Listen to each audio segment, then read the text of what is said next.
Hello everyone! Today in this video we are going to analyze why the Trump administration is pushing to take over Greenland and also just signed the rare mineral deal with Ukraine. Rare mineral is the main topic of all of the Trump administration foreign policy currently. Rare minerals are essential for everyday life. Modern technology is based on rare minerals and the demand is skyrocketing. AI revolution alone could drive up the demand to up to 500% by mid-century. At the same time, rare minerals are also essential for national security. Currently, most of the aircraft, most of the semiconductors in the navies and in the modern tanks are based on rare minerals. With modern technology, we need to think that technology is moving very fast. So new technology will come up and more demand will come for rare minerals. But geopolitically, for the Western countries, there is a big problem. Currently, 60% of refineries are based in China. China has up to 80% of cobalt refineries, has up to 65% of uranium refineries, and in general, when it comes to rare earths, have up to 50% of these rare earths refineries. The United States and Europe for the past 10-15 years have been lacking behind China when it comes to rare minerals. Everyone will remember what China did in most of the African countries.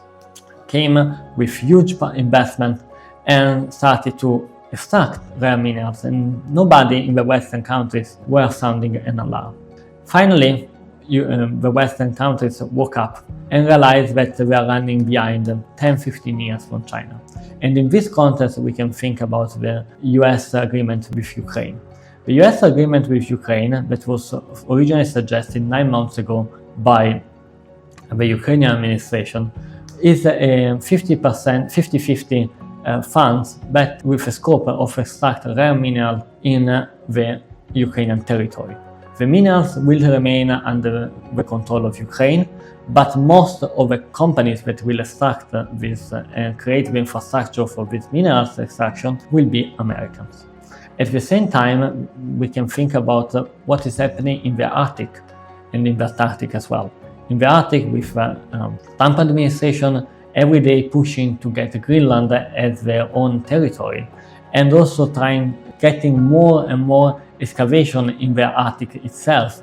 This is due to the lack of rare minerals inside the United States, while the UN believes that under the Arctic and under Greenland there are infinite or almost infinite resources on many of the minerals that are needed for future technologies. What is happening with Europe? Europe currently does not have a strategy for rare minerals. There was actually in the past the Critical Raw Materials Act that was planning to push the investment of European Union into rare minerals. But this, due to the bureaucracy made up in Brussels, is lagging behind at least 5 years for its implementation. If Europe wants to go and step up its game and not be behind two forces, China and the US, needs to speed up the investment in rare minerals. Rare minerals are also present in some European countries, for example in the Nordic seas and in the Mediterranean. And especially Europe needs to think how to convince other countries, for example Guinea, for example the Republic Democratic of Congo, for example Chile, to create free trade agreements where rare minerals are a huge part of it. US is already doing it. For example, today with the United Kingdom, they are going to sign a free trade agreement which also includes a big chapter on rare minerals. Will Europe be up to this task? If not, Europe will be a vassal of the United States, of China, which will control the entire supply of rare minerals, not be able to invest in their technology and not be able to get their startups and their new technology into not just consumers, but also to their military and to their national securities. That's it for today. Stay tuned to know more.